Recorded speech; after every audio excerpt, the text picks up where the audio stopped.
I'm back with another video. Peru holds several items on my bucket list. This video features my experience in one of them, Machu Picchu. Here we go.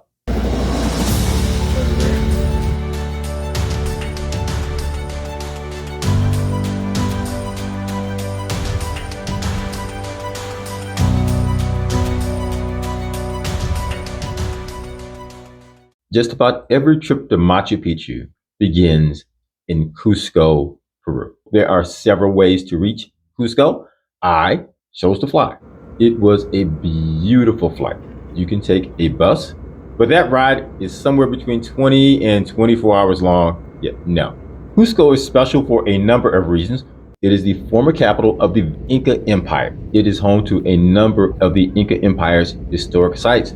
Cusco is also the 9th highest city in terms of elevation in the world. Cusco sits at 3,399 meters or just over 11,000 feet above sea level. Altitude sickness is common at this elevation, so there are a number of things that you need to do. One, slow down. Your body will need to acclimate to this elevation.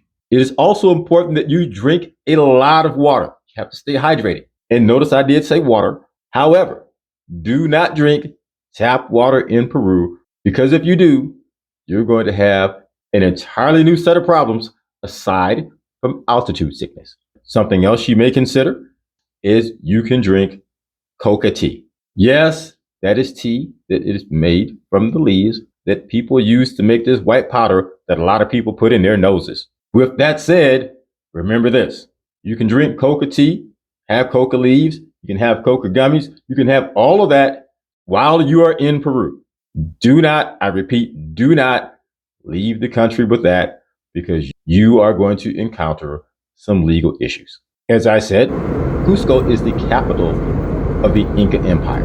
The Inca Empire is an Andean civilization in Western South America, known well for their cultural enrichment, engineering, a powerful military that ruled over 10 million people from Cusco, its capital, and unified them all under the Quechua language. You will still find many people in Peru that do not speak Spanish. They speak Quechua, the native tongue for many of the indigenous people of Peru. The Spanish conquistadors never found Machu Picchu. Machu Picchu is not the easiest place to get to. It is truly a story of planes, trains, and automobiles. If you're planning to go to Machu Picchu, you have to plan this well in advance. Not just the reservation to Machu Picchu, the bus ticket and the train ticket, and then another bus ticket. Those reservations need to be made well in advance. There is a limit to the number of people that are allowed to visit Machu Picchu each day. Once I get to the train station, you don't get on a train, I got on a bus, and it was a 2-hour ride to a town called Ollantaytambo. Pretty interesting little town, but most people use it as a transfer station from the bus to the train that will take you to the town of Aguas, Calientes, or what is recently called the town of Machu Picchu. So you make the 2-hour ride to Ollantaytambo. Then you walk about another 100 yards or so to the train tracks, where your ticket will tell you which car and which seat on that car that you have reserved. The ride from Ollantaytambo to Aguas Calientes is about 2 hours. It is not a very long distance. However, the train does not move very fast. It is very scenic during the daylight hours. However, it's dark out, so there's really nothing to see. The train is quite comfortable. It will serve drinks and snacks. Very nice. When I get to Aguas Calientes, get off the train, got to my hotel. Very nice place at the end of town. Went to bed because I have an 8 o'clock entrance reservation at Machu Picchu. There are a couple of ways that you can, from Aguas Calientes, that you can reach Machu Picchu. There's a shuttle bus, take you up the mountain. It's about $12 each way. Or you can hike. Hike takes about 2 hours.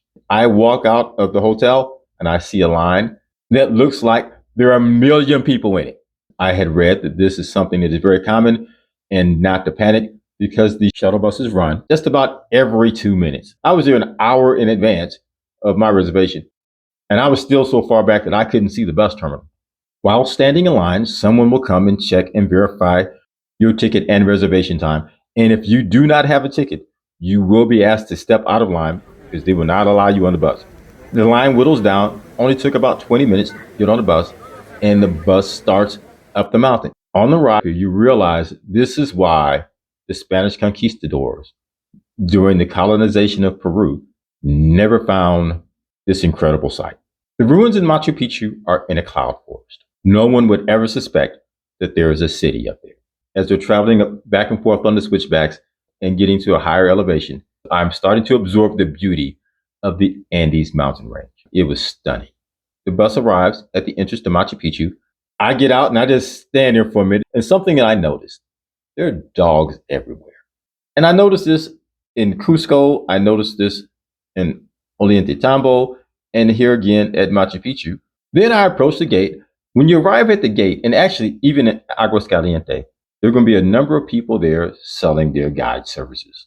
I opted not to do that. Keep in mind, you do not have to hire a guide. You can go into Machu Picchu completely on your own. I show him my ticket and my passport. Something you'll need to know about Machu Picchu. Machu Picchu, the ruins are divided into sections, or what they will call circuits. So know that one ticket does not allow you access to the entire site. It is divided into a number of circuits. You cannot go wrong with any of them. I am on circuit 1. There was a guard, and there were also signs to direct me to the right trail. It's a short hike. You're going to do some small climbs, not a big deal. I come to a clearing in the trail, and I take a few steps, and then I start to see several structures. Now my heart is pounding because this is another one of those bucket list moments. I begin to see the detailed structure of many of the temples and residences. I start to see the terraces. I start to see some small structures, and then I see the peak that I now recognize as Machu Picchu, the peak that towers above the city ruins. I walk just a bit further, and there it is. Wow. It is incredible. Machu Picchu was constructed sometime in the 15th century, around the year 1450. There are over 200 structures at this site. There is no mud, there's no mortar. Every stone was cut to fit perfectly, using what is called the ashlar technique. I walked around in awe the entire time. It was everything that I had hoped that it would be. There are a lot of questions about why this city, this temple, was constructed. No one actually knows. Most speculation suggests that it was a rural retreat for some in the Inca Empire. Others believe that it was a religious sanctuary, and as you walk around, you could see that it may have been. It was also an astronomical observatory. It is built to align with the sun and the stars. It was built on intersecting fault lines, which makes it earthquake-proof. Whatever the reasons are, it is easy to see that this is a sacred place. It is so sacred, the United Nations Educational, Scientific, and Cultural Organization, otherwise known by its acronym UNESCO, named Machu Picchu a World Heritage Site in 1983.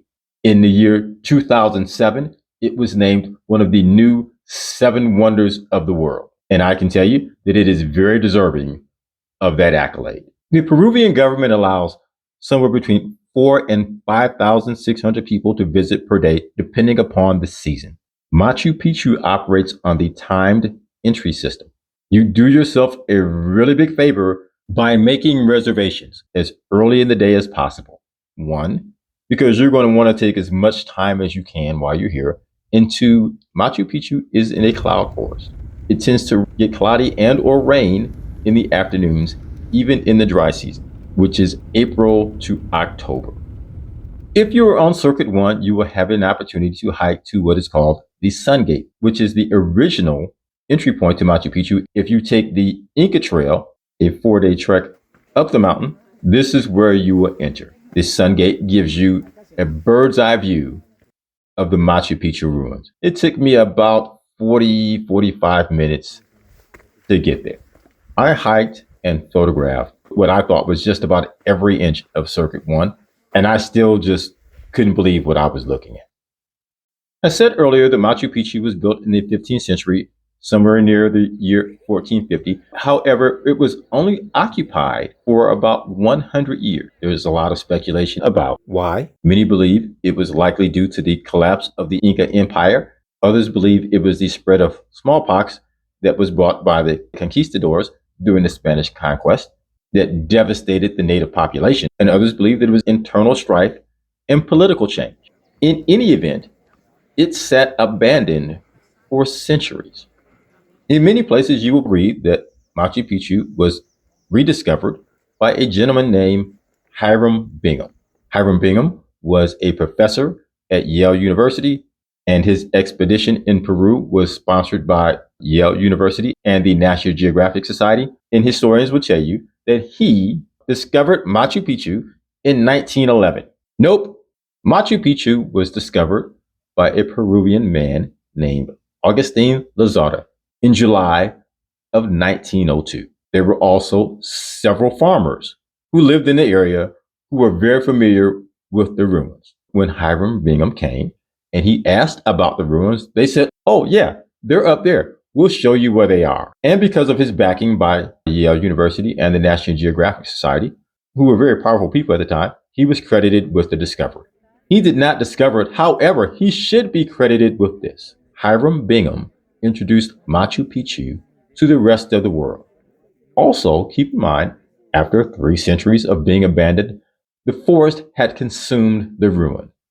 Hiram Bingham campaigned and raised funds and returned this site to what we recognize today. Now, there's something else that Mr. Bingham did during his cleanup. He removed thousands of artifacts from Machu Picchu, and there is quite a discussion between the government of Peru and Yale University because the government and the people of Peru, mainly those people from the Quechuan culture who are the descendants from the Inca Empire, want their stuff back. And as I understand it, Yale is in the process of returning many of those items. As much as I can't turn away, I realize I am going to have to leave because I have a reservation to go back to Cusco later in the afternoon, and I've got to get back down the mountain. And I want to spend a few hours in Aguas Calientes. So I hike back to the exit. Once I come out, people are in a queue to get on the bus and head back down the mountain. I get back to Aguas Calientes. I see people who are lined up, ready for their timed entry. Aguas Calientes is really interesting, full of shops and restaurants. Kind of interesting. I really enjoyed just walking around town, looking at different shops, bought a few souvenirs. Then it was time for me to walk back to the train station. Here again, another horde of people because both the Inca Rail and the Peru Rail trains are using the same station and the same track. This time I am riding back to Cusco during the day. I opted to ride on what is called the Vista Dome. These cars have windows in the roof so you can see the mountains, taking the scenery as you're riding down the tracks. Now I see everything that I did not see last night. It is a long, slow, beautiful ride. Thank you for watching. I would really appreciate it if you would click that like and subscribe button. Thank you. You've heard me say this before. I will say this again. This experience did not disappoint. I don't have the proper words to tell you how I feel about my Machu Picchu experience. I tend to articulate my stories visually. With that said, I will leave you with these.